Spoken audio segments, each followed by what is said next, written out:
Kevin Costner. The real history of the USA is the history of immigrants, the glory of the country, its wonder. Asking Kevin Costner, 70 years old, if he is aware of his obsession with the history of the Wild West is like asking a child if he feels like playing in a ball pit. He is so aware that he pledged all of his children's inheritance to film the movie Horizon 2024, in which he invested 38 out of his $100 million budget. One might think that with this saga, which marked the revival of classic westerns, or with the acclaimed series Yellowstone, the American actor would have had enough of the West for a lifetime. But no, his passion for the Wild West, for its history, and its legends is such that he needed to produce and direct a documentary that would put an end once and for all to the romanticization of that era and underline that a country that forgets its past is doomed to repeat it. To achieve this, he teamed up with historian Doris Kearns Goodwin, Pulitzer Prize winner, with whom he conceived The Wild West by Kevin Costner, which premieres on November 3rd on the History Channel to celebrate its 25 years. The star of Dances with Wolves, 1990, the movie that triggered his obsession with the Wild West, goes from 0 to 100 when that period is mentioned. His eyes light up, his eyebrows furrow like a university professor, and he repeats the questions to himself, not knowing if it's because he didn't hear them well or because he wants to give the right answer. His priority is to make it clear that the West is not just a place of endless prairies, lone horseback riders, and evil outlaws depicted in some old movies. For Costner, it is synonymous with blood, a place more dangerous than we have been told, wilderness beyond wild, and a part of history that marked us as a nation. How much of what we believe we know about the American West comes from movies, myths, or stories told by those who conquered it? That is the question the filmmaker wants to answer in this documentary series. In 8 episodes, he offers a new critical look at the origins of the West, challenging the traditional narrative and delving into a complex history that still resonates today.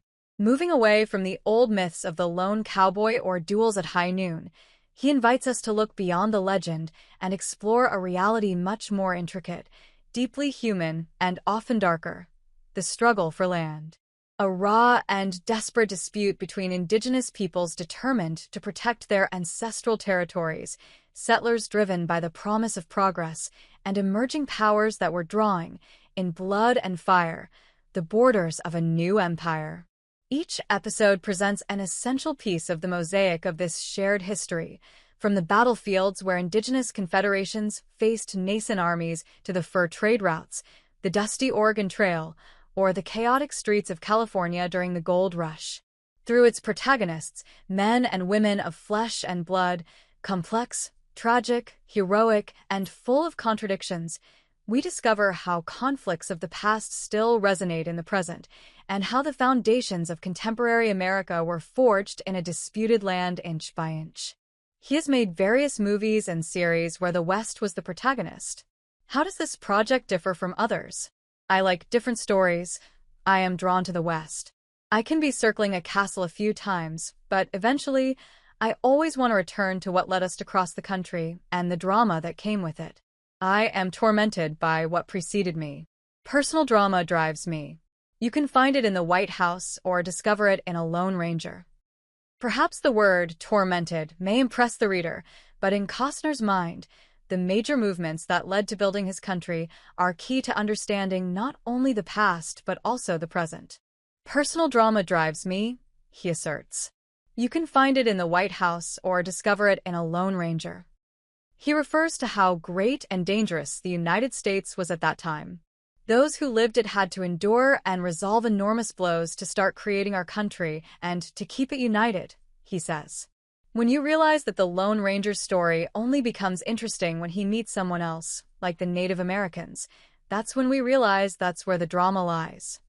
Why do we like Western stories so much? People like them because they actually happened. When you see images of those Americans, the image that forms in your mind is that of a solitary person on horseback. There is something terribly romantic about that idea. You put him against a beautiful landscape, and it can leave you breathless. But you must remember that this man on horseback didn't know where he was going, what he was going to experience, what he was going to find. The U.S. was simply that, an unknown country, Was the West a place that could become a home for anyone? Why did people go west? The East Coast, New York or Boston had no space. And then they were promised that in the West, they could have their land, and that promise was there for 400 years. Is that promise still alive? I would like to think so, but we are forgetting what we were, what allowed us to expand.